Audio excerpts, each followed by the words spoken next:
Government ఇంతవరకు ఏం చేసింది? నేను మొన్న కూడా అడిగిన, ఇప్పుడు కూడా అడుగుతున్నా.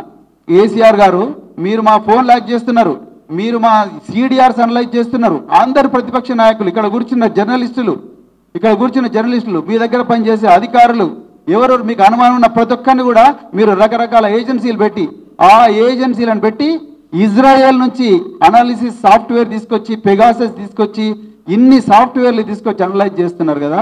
మరి ఈ ముచ్చట మీకు ఎందుకు తెలియలేదు? ఎప్పుడన్నా ఆలోచించిండ్రా? ఎప్పుడన్నా మీకు చూసిండ్రా ఇది ఎందుకైందో? సో అందుకొరకే దీన్ని చాలా సీరియస్గా కేటీఆర్ గారు చెప్పినంత ట్రివియల్ మ్యాటర్ కాదు, చిన్న విషయం కాదు ఇది. తెలంగాణ భవిష్యత్తుకు సంబంధించిన విషయం. ఇకపోతే మరి ఇక్కడ ఇంకొక కీలకమైన విషయం, శంకర్ లక్ష్మి గారు ఇక్కడ సెక్షన్ ఆఫీసర్. నాకు వాళ్ళ ఎవ్వరి మీద కోపం లేదు, కానీ నేను ఫ్యాక్ట్స్ మీదనే మాట్లాడతా. ఆమె ఎవరు కూడా నాకు తెలియదు, ఫ్యాక్ట్స్ మీద మాట్లాడతా. ఆమె సెక్షన్ ఆఫీసర్. భారత రాష్ట్ర సమితికి ఎప్పుడు కూడా ఈ ఫోన్ ట్యాపింగ్ తోని సంబంధం లేదు. కేసీఆర్ గారు ప్రజలను నమ్ముకొనే మరి ప్రజల గొంతుకై తెలంగాణ తీసుకొచ్చిండ్రు. ఆ 10 సంవత్సరాలు తెలంగాణ ప్రజల ప్రయోజనాలు దృష్టిలో పెట్టుకునే పరిపాలన చేసిండు తప్ప పోలీసుల మీద ఆధారపడి ఎక్కడ కూడా మరి పరిపాలన చేయలేదన్న విషయం స్పష్టంగా నేను శిక్షాధికారులకు చెప్పిన. ఒకవేళ ఎవరైనా అధికారులు తప్పు చేసి ఉంటే వాళ్ళ మీద యాక్షన్ తీసుకోండి అని నేను కూడా కోరిన. కానీ దీన్ని రాజకీయాలకు ముడిపెట్టకండి. రేవంత్ రెడ్డి ఆడుతున్న రాజకీయ చదరంగంలో సిట్ అనేది ఒక పావుగా మారకూడదని చెప్పేసి కూడా నేను క్లియర్గా రిక్వెస్ట్ చేసిన.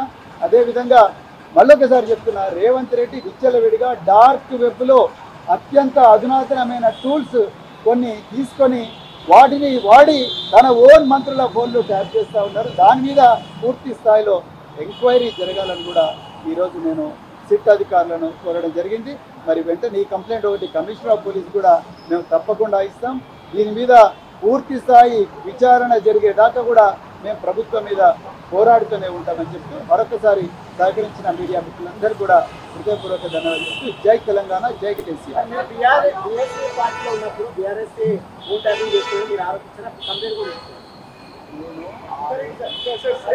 నేను ఆ రోజు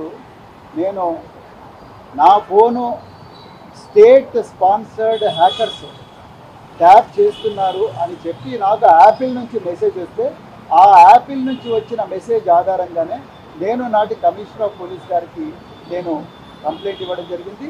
ఆ కంప్లైంట్ ఏమైందని చెప్పేసి నేను ఈరోజు సిట్ అధికారులు కూడా అడగడం జరిగింది. గతంలో టీఆర్ఎస్ పార్టీపై కూడా అనేక ఆరోపణలు కూడా నేను మళ్ళీ రిపీట్ చేస్తున్నా. నేను యాపిల్ నుంచి వచ్చిన మెసేజ్ను కమిషనర్ ఆఫ్ పోలీస్ గారికి ఇచ్చిన, అంతకుమించి నేను ఎక్కడ కూడా ఏమీ చేయలేదని క్లియర్గా చెప్తాను. కేసీఆర్ గారు, మీరు మా ఫోన్ లాక్ చేస్తున్నారు, మీరు మా సిడిఆర్స్ అనలైజ్ చేస్తున్నారు. భారత రాష్ట్ర సమితికి ఎప్పుడు కూడా ఈ ఫోన్ ట్యాపింగ్ తోని సంబంధం లేదు.